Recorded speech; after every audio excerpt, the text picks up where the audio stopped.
तो दूसरे नंबर एक चीज़ और बता रहा हूँ कि कपूर जलाइए,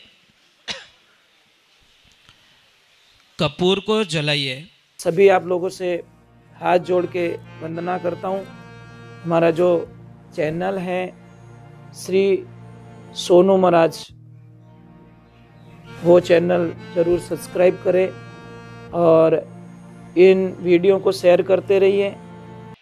पधारे हुए सभी भक्तों की, सभी देवियों की बोलो राधे राधे, जय श्री कृष्ण। कैसे हो? सब ठीक हो? आज अध्यक्ष महोदय दर्शन नहीं दिए जी।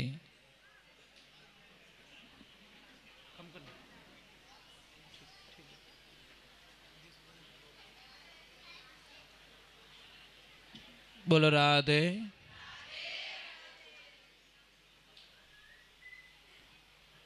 इस भजन में देखिए प्रभु को बुलाया गया है। भगवान को कहा कि प्रभु आप आइए, परंतु अकेले मत आइए, मेरी सीता मैया को भी साथ में लेके आना। ये कौन कह रहे हैं? तुलसी बाबा। उन्होंने पुकार की, आप केवट के द्वार आए थे और आपको पता है जब केवट को भगवान श्री राम बोलते हैं कि मुझे नदी पार करनी है, तो आपने पता नहीं ये कथन सुना कि नहीं सुना रामायण का। उसमें केवट भगवान को मना कर देता है कि मैं आपको मेरी नाव में नहीं बैठाऊंगा। तो उन्होंने कारण पूछा कि कारण बताओ भाई, मुझे क्यों नहीं बैठा रहे हो? कि प्रभु मेरी छोटी सी है नाव, तोरे जादू बर पाव, कैसे बैठाऊं रामा तोहे नाव में। ए भगवान, मैंने देखा है कि आपके चरण एक पत्थर को लगे तो वहाँ से एक स्त्री निकली। पत्थर की जो शिला थी वो स्त्री में बदल गई और मेरी नाव में पैर लग गया, और ये अगर स्त्री बन गई तो मेरी तो रोजी रोटी चली जाएगी। मुझे डर लग रहा है, मुझे दो दो पत्नी नहीं चाहिए, इसलिए मैं आपको नाव में नहीं बैठा सकता। तो फिर भगवान की शर्त रखी गई कि कोई बात नहीं, तेरी मर्जी से तू बैठा सक। उसने उठा के पैरों को टच नहीं होने दिया। बोलो, देखिए भगवान को भी भक्तों की जरूरत पड़ती है। नहीं तो भगवान चाहते थे एक बाण मारते और मतलब पुल बना देते, पुल को पास कर लेते, चले जाते, परंतु नहीं। इसलिए ध्यान रखना, बातें बहुत छोटी होती है। और कहाँ पे आई? सबरी मैया के द्वार पे। सबरी मैया के द्वार पे आए तो झूठे बैर खाए भगवान ने। और कहाँ पे आए? देखिए अहिल्या को तार दिया पत्थर की ऋषि नार ने, दीदी चरणासु तार पधारो इन आंगणिये। और कहाँ हनुमान दादा को क्या वरदान दिया गया? भक्ति का वरदान दिया। हनुमान दादा को भक्ति दी गई। अब आपको दो ऑप्शन है आपके पास में। आपके सामने एक तरफ लिखा है भक्ति और एक तरफ लिखा है संसार। दोनों में से कोई पर्ची उठाने के लिए बोला जाए तो आप क्या उठाओगे? भक्ति। तो संसार छूटेगा, चलेगा? अंधर टाबर फोड़ो पड़ जाए ना, मतलब ये समस्या है। तो इसमें यह लिखा है कि संसार में रह के भी आप भगवान की भक्ति कर सकते हो। भाई तन हमारा घर में रहे, मन हमारा भजन में रहे। भगवान ने तन थोड़ी मांगा किसी का। आज दिन तक इतिहास में नहीं है कि किसी का तन मांगा, क्योंकि जो रहने वाला है ही नहीं वो भगवान नहीं मांगते। भाई कहीं करियो, चा वालों लपड़ो रियो कहीं रियो, कि इनकी तो रियो है। कोई बात नहीं, कोई बात नहीं, इनकी सेवा ये कर रहे हैं। क्योंकि थोड़ा ये बीच में थोड़ा 5 मिनट अगर हमको एक्स्ट्रा मिले ना तो थोड़ा सत्संग का कुछ रस बन जाए।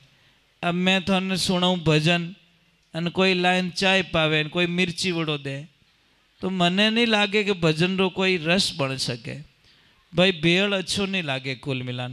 अपन एक घड़ी आधी घड़ी मिले उनमें अगर अपन थोड़ा सा भगवान की भक्ति में बैठो तो अपना 5 मिनट भी भगवान के प्रति आस्तिक बन जावे। इन मन ने लगानो बहुत दोरो थोड़ा हाका गणा करे रिया साहब। सुरेश भाई साहब, अध्यक्ष महोदय, आपके दर्शन नहीं हुए। पैया तो घणाई, पैसे तो बहुत, तो पण कंजूस एक नंबर का, पया नहीं काटतो और सत्संग में नहीं जानो। सत्संग रो नाम लेता तो वणो ने यूं लागतो वट किन की देना पड़गा तो कोई गाय माता रे जोड़ी फेर दी तो मतलब उनको बहुत दिक्कत थी। तो उनकी लक्ष्मी बोली कि पतिदेव कदी न कदी तो भगवान की भक्ति में जाओ, कभी न कभी तो जाओ, एक दिन तो जाओ मेरी जिंदगी में, मैं खुश हो जाऊंगी। मैं तो रोज जाती हूँ पण मने वटे थारी याद आवे कि मारे पति देव वटे रहता तो कहते अच्छो रो तो जोड़ो सत्संग सुनता। पण वो क्या नहीं नहीं था जाओ, मने कोई दिक्कत नहीं है, कोई जावे भी नहीं, मना ही नहीं करे, पण मैं खुद नहीं जाता। तो एक दिन उसने सोचा यार आज चलो, रोज कहती है मेरी लक्ष्मी आज थोड़ा सत्संग में जाते। कथा नजदीक में थी और जैसे ही गए बहुत सारे लोग थे। और आपको पता है कि कोई भी आदमी जिंदगी में कभी दान पुण्य नहीं किया हो और वो अगर दान पुण्य कर रहा है तो लोगों ने अचंभो आवे कि यार ये बड़ा अजीब सा लग रहा है, इसको क्या हो गया, ये दान पुण्य कैसे कर रहा है। तो जैसे ही वो आए ना तो लोगों की नजर फिर, अरे फलान जी आए, फलान जी सेठ जी आए, ये तो कभी जिंदगी में नहीं आते। तो सब लोग खड़े हुए अभिवादन किया, तालियां बजाई, आओ सेठ आओ आओ आओ। अब जैसे ही सेठ जी आए, एक कोई गरीब आदमी चटाई लेके बैठा था, उसको बोला यार तेरी चटाई दे दे, बिस्तर बिस्तर नहीं है, सेठ को नीचा नहीं बैठाना है। तुरंत चटाई बिछा दी। तब तक गुरुजी नहीं आए थे तो सेठ जी ने बोला बैठे बैठे क्या करें, थोड़ा सो लेते हैं। चटाई तो बिछा दी, बढ़िया व्यवस्था कर ली, तो सेठ जी सो गए। अब सेठ जी को एक शब्द बोला था, 2 शब्दों का प्रयोग किया गया, जय श्री राम, जय गौ माता, आदेश आदेश, जय श्री राम। तो सेठ जी जैसे ही आए, लोगों ने क्या बोला पता है, सेठ जी को बोला आइए। क्या बोला याद रखना, आप भी याद रखना, क्या बोला आइए। चटाई बिछा के बोला बैठिए, बस ये हो गया। और सेठ जी तो सो गए, सेठ जी को मस्त नींद आ गई। अब आए, कथा हता पूरी हुई, सब कुछ हो गया, फिरी सारे लोग चले गए, गुरुजी भी चले गए। अब वो बेचारा चटाई वाला बैठा कि ये कब उठेगा, मेरी चटाई लेनी है मुझे। आखिर में तंग आके उनको उठा के बोला कि अब जाइए, कि कथा पूरी हो गई। बोला अजीब सी बात है, मुझे पता ही नहीं है। तो के पता नहीं तो मैं क्या करूं, आप तो सो रहे थे। शेठ जी ने बोला यार सत्संग में नींद बड़ी आती, कुल घर पे टैबलेट लेता हूं तो भी नहीं आती। और देखना सच में कई लोगों का सत्संग में जितनी नींद सतावे ना उतनी तो कटे ब्याह में ही नहीं सतावे। तो आउटपुट थोड़ा कम कर दो, आउटपुट तेरा शॉट थोड़ा थोड़ा और थोड़ा कम, नहीं थोड़ा बढ़ाओ, वापस बढ़ा दो, थोड़ा बढ़ाओ। तो 3 शब्दों का प्रयोग किया गया। कितना, अब बोलिए कौन से शब्द, अब आवाज आ रही है आपको, ठीक है। कौन से शब्द थे, आइए, बैठिए, जाइए। अब घर पे गए, घर वाली बड़ी खुश थी कि आज मेरे प्रभु के सत्संग में गए, कुछ न कुछ कथा सुन के आए होंगे और मुझे सुनाएंगे। तो लक्ष्मी ने बोला कि लक्ष्मी जी ने बोला कि कथा की कर रही, कर रहे, बहुत बढ़िया बहुत बढ़िया। गियो जो को ठाए और पाछो आयो जो को ठाए, बीच में क्या वो पता ही नहीं है, मुझे फर्स्ट और लास्ट पता है। अरे कुछ तो सुना होगा कि कुछ नहीं, पतिदेव ने बोला कि 3 शब्द सुने मैंने, क्या, आइए, बैठिए, और जाइए। तो लक्ष्मी ने बोला अगर मैं बोलूँगा ये फालतू की बात है तो इनका मन टूट जाएगा। तो उन्होंने बोला ये गुरु मंत्र है, गुरु मंत्र, इसका जप करो। ये शुरुआत में यही शब्द मिलते हमें और मुझे भी यही मिले थे। तो उसने बोला ठीक है, तुझे मिले मुझे मिल गए, अब क्या करूं। अब पूरा दिन तोड़ो आदमी नींद आवे, सामरा नींद ही नहीं आवे। सेठ बोल रहे मुझे नींद नहीं आ रही है क्योंकि सत्संग में खूब आनंद ले लियो। तो सेठानी ने बोला एक काम करो, मैं आसन बिछा देती हूँ, आप ये तीनों शब्दों का प्रयोग कीजिए, तीनों शब्दों का प्रयोग कीजिए। क्या करना है? राधे करेंगे हाथों से। भाई भजन तो की करी गावी जने, पहला तंदूरो लेनी गावता था। ये तो ठीक है, ये मुझे सूट भी नहीं होता, परंतु लोगों की डिमांड होती है वो लेके आओ वो लेके आओ। नहीं तो मैं तो साइलेंट एकदम अच्छा लगता है मुझे। तो हाँ ये बंद कर दो सुरेश भाई साहब, ये मैं पूरा बंद करवा देता हूँ इंस्ट्रूमेंट। हाँ ये बंद कर देते हैं क्योंकि हाँ ये बंद कर दो, ठीक है क्लोज कर दो, कोई दिक्कत नहीं है। हाँ नहीं भजन गाने ताली में तो गाए लो, कोई दिक्कत को नहीं। हाँ कोई धाम धूम तो बाजे को नहीं, चाली ना साथ देवो मारो, धोखो तो नहीं देवोला। मने विश्वास है थोड़ा माता है कि आप बीच मजेदार में तो नहीं छोड़ोगे मुझे। चलो जय श्री राम, जय श्री कृष्ण। अपनी वहाँ बात आती रहेगी, हेठ जी बीच में ही लटके रिया है। तो सेठ जी ने कहीं क्यों बेटा आवाज़ मत करना, बहुत अच्छी बात है, ध्यान रखना। एक जिंदगी में एक दिन की सत्संग ने क्या कर दिया उनके साथ में, कितना आनंद आ गया उनको। तो पहला शब्द क्या था? आइए। मैं आपको बार बार क्यों पूछ रहा हूं कि आपने याद है कि नहीं है? क्या था? दूसरा, तीसरा, चाहिए। अब सेठानी ने बोला कि एक काम करो, ये गुरु मंत्र आप जप करो। अब सेठ जी बढ़िया मंद लाइट चालू कर दी और अपने गुरु मंत्र में बैठे। अब अकेले बोल रहे आइए, बैठिए, जाइए। चोर निकल रहा था, उसने बोला दरवाजा खुला है, चलो थोड़ी चोरी कर लेते हैं। और जैसे ही चोर अंदर एंटर हुआ और सेठ जी अपने धुन में आंखें बंद किए हुए बोल रहे आइए। चोर ने बोला ये तो जग रहा है। चोर थोड़ा थोड़ा पीछे पीछे खिसक रहा है। तो सेठ जी ने बोला बैठिए। चोर ने बोला पहचान लिया। फिर चोर भागने लगा तो बोले जाइए। चोर ने बोला मरवा दिया, कल पक्का मेरा इलाज है। सेठ जी सब ने बेड़ा करी और कई रात राव चोरी करने आयो। थोड़े आगे गया, दिमाग काम किया, चलो एक काम करते हैं, ये जो भी लाया होने चोरी करके ये सेठ जी को चढ़ा देता हूँ। लाया और सेठ जी की तो आंखें बंद है और पूरा झोली में चढ़ा के बोला सेठ जी क्षमा करना, मैं पासो कदीस नहीं आऊँ अटे। सेठ जी ने बोला क्या है भाई, कौन है तू? बोला जानता विनता हाको मत करो, राखो है जो को तो राखो, इतु तो एडजस्टमेंट करो, समझदार आदमी रे हाको क्यों करो। सुबह का टाइम हुआ, लक्ष्मी को बोला लक्ष्मी मेरा मंत्र सिद्ध हो गया। कि कैसे? कि देख धन की बरसात हो गई है। लक्ष्मी बोली पूरी जिंदगी में सत्संग में गई, कभी एक रुपयो ही नहीं पड़ी हमारी जोड़ी में, मारा पति देव एक दिन में जोड़ी भर दी। कहने का मतलब है कि सुधारा हो जाए तो एक दिन में हो जाए, और सुधारा अगर नहीं हो पा रहा है तो पूरे जीवन काल में नहीं हो सकता। इसीलिए शास्त्र में लिखा है अगर हाथी वहाँ आ रहा है तो हाथी से 1000 गज दूर हो जाओ, कोई भरोसा नहीं उसका। अगर घोड़ा है तो घोड़े से 100 गज की दूरी बनाओ। अगर कोई सींग वाला पशु है तो 10 गज की दूरी पे रहो। अगर कोई खड़ूस है तो वह जगह ही छोड़ दो। अगर कोई खड़ूस आदमी है, गलत आदमी है, तो वो जगह छोड़ दीजिए, बहुत बड़ा फायदा रहेगा। इसीलिए ध्यान रखें जिंदगी में ये बातें बहुत छोटी होती है हमारी जिंदगी में।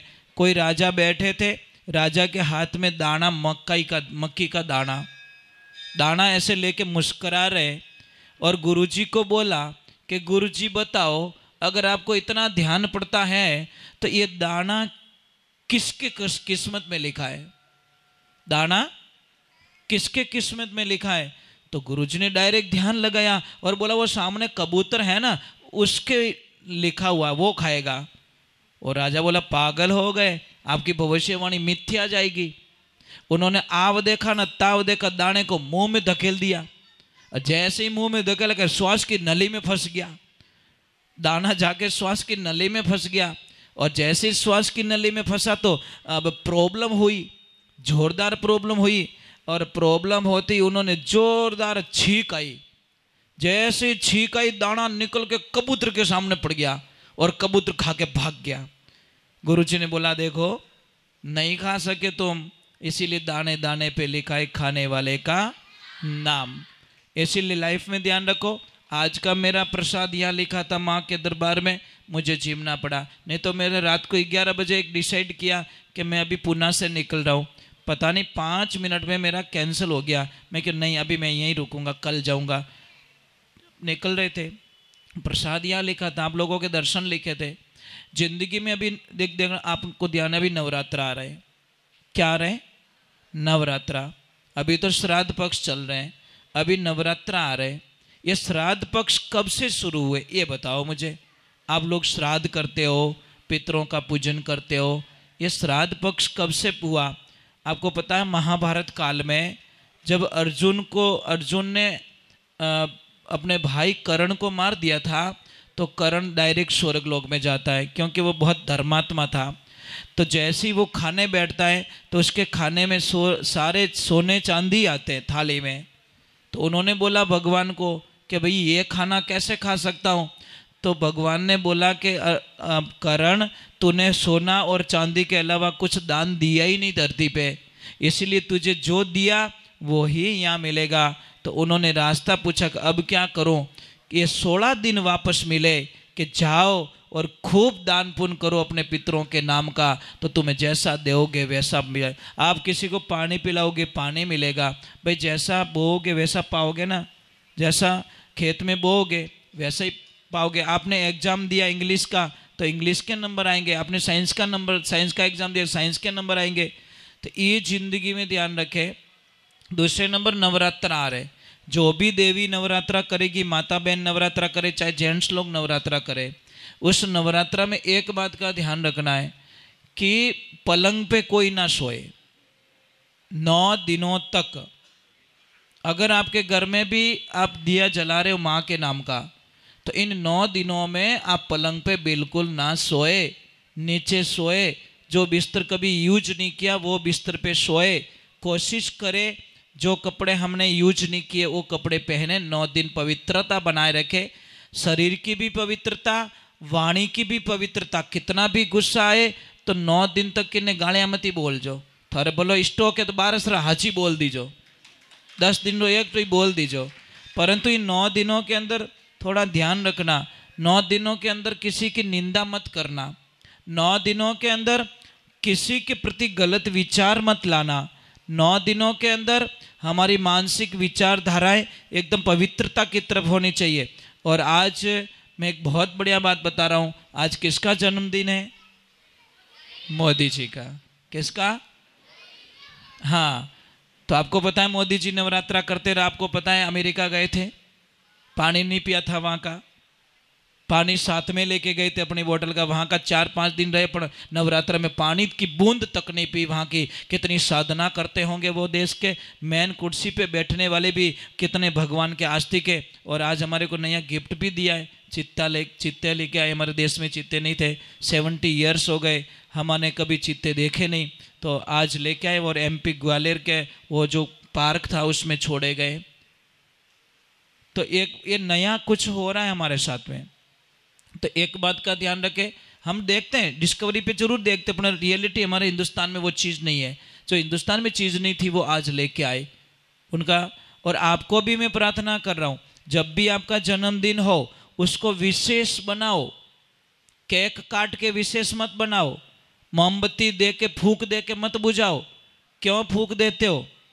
अच्छा नहीं है, शुभ नहीं है। ये आउट ऑफ कंट्री की संस्कृति, हमारी संस्कृति नहीं है। हमारी संस्कृति है कि आप जन्मदिन के दिन आप कहीं गौशाला जाओ गायों के लिए लापसी बनवाओ और अपने बच्चे को बोलो बेटा गाय को लापसी खिला दे, तेरी हजारों समस्याएं खत्म हो जाएगी, इसमें कोई शंका नहीं है।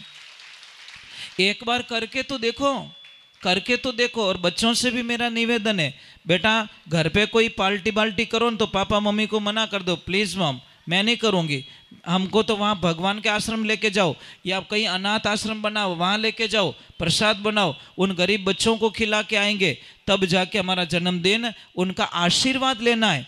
केक बुझा के क्या आशीर्वाद ले रहे, बत्ती बुझा के क्या आशीर्वाद ले रहे? भाई हमारी संस्कृति को खोनी नहीं, हमको ये जिम्मेदारियां बनती हम लोगों की। इसीलिए सबसे पहले तो घर में अच्छे बोलो। हम बाहर समाज में अच्छे रहेंगे कोई मतलब नहीं है, लोगों के सामने अच्छे रहेंगे कोई मतलब नहीं है। अगर आप अपने बच्चों के साथ में अच्छे नहीं रह सकते, अपने परिवार के साथ में अच्छे नहीं रह सकते, अपनी पत्नी के साथ में, अपने पति के साथ में अच्छे नहीं रह सकते, तो शायद मुझे लग रहा है कि ये फालतू का दिखावा है और उससे हमको कोई बेनिफिट मिलने वाला नहीं है। हमको अच्छे रहना है, बेस्ट रहना है, बढ़िया रहना है। अरे ये एक काम कीजिए, छोटी सी बात है, अगर यहाँ पे मैं 3 दिन रहा आपके बीच में, मुझे कितना आशीर्वाद दिया आप लोगों ने। अगर मैं अच्छा नहीं रहा होता आपके साथ में तो मुझे लग रहा है सेकंड डे भीड़ नहीं आती। अगर मैं अच्छा नहीं रहा होता तो तीसरे दिन इतना आशीर्वाद आपका नहीं मिलता, और मैं अच्छा नहीं रहा होता आपके साथ में तो शायद यहाँ पे कोई नहीं आता आज की तारीख में। क्योंकि ये सब एक यात्रा का एक एपिसोड होता है हमारे जीवन में। कई लोग नेगेटिविटी सोचते, उनकी थिंकिंग है सोचने दो, उनका कर्म है, उनकी विचारधारा है, वो हमेशा उल्टा ही सोचेंगे।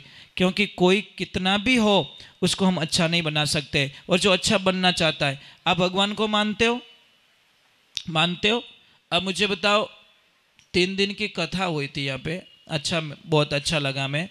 और हमारे जीवन में भी शायद इतना प्रेम लाड प्यार थोड़ा संभव नहीं था, पर आप लोगों ने खूब आशीर्वाद दिया हमको। मुझे एक बात बताइए, 3 दिन की कथा हुई, आप लोगों ने क्या चेंज किया वो बताओ मुझे। क्या कुछ 1% भी कुछ सुधारा हुआ? हम नहीं कहते 10% हो जाए, 3 दिन में कुछ नहीं होता। और मैं अध्यक्ष महोदय को बोल के भी गया था, नहीं कुछ तो सीखे ना। मंदिर भी आते हो, बहुत अच्छे। देखो माता जी कह रहे मैं मंदिर आना सीख गई रोज, तो इससे बड़ा भाग्य और क्या हो सकता है। बेटा आप लोगों ने मंदिर आ रहे हो, क्या बात है, मैं आपको प्रणाम करता हूँ।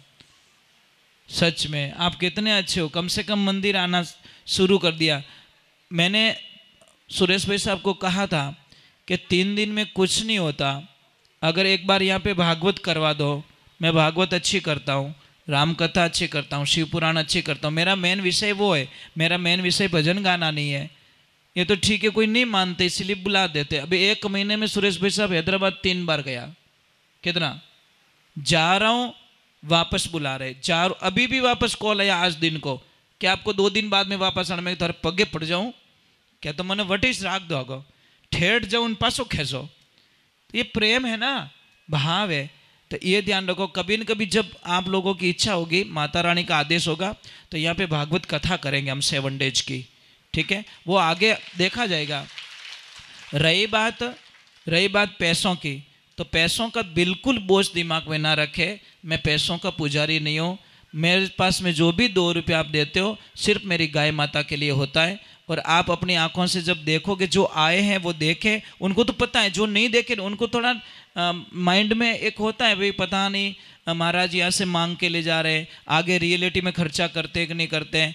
परंतु आप वहाँ पे देखोगे ना तो आपको ऑटोमेटिकली पता चल जाएगा कि सच में क्या वो आयो। देखियो नहीं देखियो कहीं है तो कितु मोटो उंदर आयो। चलो क्या करें। अच्छा रात दिक्कत रहे कुल मिला, दिन रा कोई प्रॉब्लम नहीं है, दिन को कितनी भी सत्संग करो। बोलिए सतगुरु भगवान की, बोलिए माता पिता गुरुदेव की। तो दूसरे नंबर एक चीज़ और बता रहा हूँ कि कपूर जलाइए, कपूर को जलाइए। ठीक है, या फिर देसी घी। किसी को भी अगर सिर दर्द ज़्यादा है ना, सिर दर्द, कुछ मत करो, शाम के टाइम में नाभि में 3 बूंद सरसों का तेल डाल दो। कितना? डेली। अगर आपको खराटे से कोई परेशान कर रहा है तो नींद नहीं लेवन दे, तो बहुत बढ़िया इलाज बताऊं। देसी गाय माता का घी लेके आओ, मारवाड़ घणो ही मिले, अटे तो जर्सी रो मिले, भरोसा मत कर जाओ। देसी गाय माता का घी, अगर किसी को गाय घूम के आती है, घूम के आती है, नाना प्रकार की जड़ी बूटियां खा के आती हैं, उसी गाय के घी को अमृत माना गया है। जो गाय एक जगह बंधी हुई है और एक ही प्रकार का डेली चारा खा रही है, एक ही प्रकार की जो चीज़ें खा रही है, उसमें बाटा खा रही है, कुछ भी खा रही है, तो उस गाय के दूध में या घी में वो ताकत नहीं है जो घूम के घी आती है। और उसमें खास करके गाय को शौक होता है दामन चारो खाने, दामन चारो आया करे, वो बहुत ज़्यादा खाती है, और उससे सूर्य केतु नाड़ी उसकी जागृत होती है, और सूर्य केतु नाड़ी जागृत होने के कारण उसमें येलो कलर का वो जो सर्कुलेशन होता है वो आता है। और आने के बाद में गाय माता, देखना गाय का दूध का कारण है, जब निकालोगे वाइट, पर 1 घंटे बाद में देखना पीला पड़ जाएगा। गाय के घी को देखना आप, जैसे जैसे पुराना होगा वैसे वैसे वो गाय का घी अमृत बन जाएगा। ये ध्यान रखना, जितना पुराना घी होता है उतना घी ताकतवर बन जाता है। और नवरात्रा के ठीक 5 दिन बाद में शरद पूर्णिमा आएगी, और शरद पूर्णिमा आपको पता है क्या होता है उस दिन? शरद पूर्णिमा की रात्रि को शाम के टाइम में खीर बनाओ और चंद्र भगवान को आराध्य दो। वो खीर को छत पे रखनी है आप लोगों को, छत पे रख के कपड़े से ढक दो या मत ढको, अगर आप ध्यान रख रहे हो तो मत ढकना। पूरी रात उसमें रख के उस खीर को सुबह में खाओ, भगवान को प्रसाद चढ़ाओ, खीर को खाओ, आपकी हजारों बीमारियां खत्म होगी। आप कल्पना भी नहीं कर, क्योंकि उस दिन चंद्र भगवान धरती पे शरद पूर्णिमा की रात्रि को अमृत की बारिश करते हैं। और देखना हजारों जगह बड़े बड़े मंदिरों में, बड़े बड़े आश्रमों में उस दिन शरद पूर्णिमा की शाम को खीर बनाएंगे, खीर बना के उसको खुली रखेंगे, और वो भी अगर मिट्टी के बर्तन में रख रहे हो तो और 1000 गुना ताकतवर बन जाएगी। वो मिट्टी के बर्तन में अगर रखोगे तो और ताकत। ये शरद पूर्णिमा को भूलना मत, 1 दिन का काम है, क्या फर्क पड़ेगा। तो ये 5 दिन बाद 9 तारीख को, इस महीने, अगले महीने की 9 तारीख रात्रि को ये आपको काम करना है। दूसरे नंबर, जो बच्चे पढ़ाई करते हैं, घर में पढ़ाई करते हैं, वो बच्चे हमेशा अपने जो सोने का जो तरीका है वो हमेशा ईस्ट फेस में आपका सिर होना चाहिए। घर में देख लेना, डायरेक्शन देख लेना, ईस्ट फेस में होना चाहिए। जो व्यापारी बंधु धंधा करते वो हमेशा दक्षिण दिशा में अपना सिर करके सोए, और हमेशा देवियों आपकी साइड में लेफ्ट में होती है, ध्यान रखना। आप खाना खाओ तो लेफ्ट में बैठ के खाओ। ड्राइवरिंग में ध्यान रखना, कोई भी लेडीज गाड़ी चलाती है तो अपने पति को खाली साइड में मत बैठाओ, राइट में बैठेगी, वो बैठ जाएगा, वो आपके लेफ्ट में बैठ जाएगा। और वो शास्त्रों में अशुभ बताया गया है, या तो उनको बोलो पीछे बैठो, भाई आप ड्राइव करो कोई दिक्कत नहीं है, पर उनको आप अपने लेफ्ट में नहीं बैठा सकते, अशुभ माना गया शास्त्रों में। इसलिए ये बात बहुत छोटी सी अपने बहुत ज़्यादा काम करती है। तीसरे नंबर, आप कभी भी भगवान की भक्ति करोगे आपका मन नहीं लगे। अच्छा, माला कौन कौन फेरते हो आप में से? माला फेरते हो? फेरने का कोई तरीका? हाँ, इस अंगुली पे, सही है, ओके, ये अंगुली है, ये इससे पकड़नी पड़ती है माला, इससे और इससे पड़ती है, अंगूठा और ये बराबर नहीं, परंतु ये जो अंगुली होती है ना फर्स्ट वाली, इसको हम टच नहीं कर सकते। ये अंगुली, आपको एक सैंपल बता देता हूँ, ये देखो मेरे गले में पहना हुआ, इसको कहते हैं गौमुखी। क्या कहते हैं इसको गौमुखी कहते हैं। अब ये किसकी बनावट देखना, आप समझोगे तो बहुत अच्छा लगेगा आपको। ये तो है अंदर हाथ डालने का, माला इसमें रहती है, ठीक है। अब ये अंदर मैंने हाथ डाल दिया और ये देखो ये एक छेद है इसमें, ये अलग से, ये इतना सा छेद क्यों रखा होगा? कारण बताओ। क्योंकि इस अंगुली को बाहर निकालना पड़ता है। ये इतनी बदमाश है कि इसको टच नहीं होने देते माला को। बस ये अंगुली को बाहर निकालने के लिए इसको रास्ता ही बता, तू आउट। फिर इससे माला फिरती है और माला हमेशा नाभि से नीचे नहीं जानी चाहिए, इसीलिए छाती को टच करके फेरे। अब ये अंगुली का काम क्या? ये हमारा विनाश करवाती है। देखो ध्यान रखो, आ अंगुली ओए कहीं कहीं आंगली तारी नीचे राख, ये अंगुली लड़ाई करवाती है। कभी भी तिलक करते ऐसा करते हो क्या? करना मजा आएगा आपको। ऐसे करके यूं कर जो कोई आगो नहीं जी गई, और ऐसे करोगे तो ये देखो रूप तो देखिए, ऑटोमेटिकली भगवान ने कितना सिस्टम बना के रखा है। ऐसे किया, ये अंगुलियां सारी पीछे हो गई, पीछे ऑटोमेटिक हो गई। इनको बोला नहीं कि तुम पीछे जाओ, पर ये सारी पीछे हो गई कि हमारी जरूरत यहाँ पे नहीं है। ये ध्यान रखे, ये सोचने की बात है, साइंस है, बहुत बड़ी साइंस है।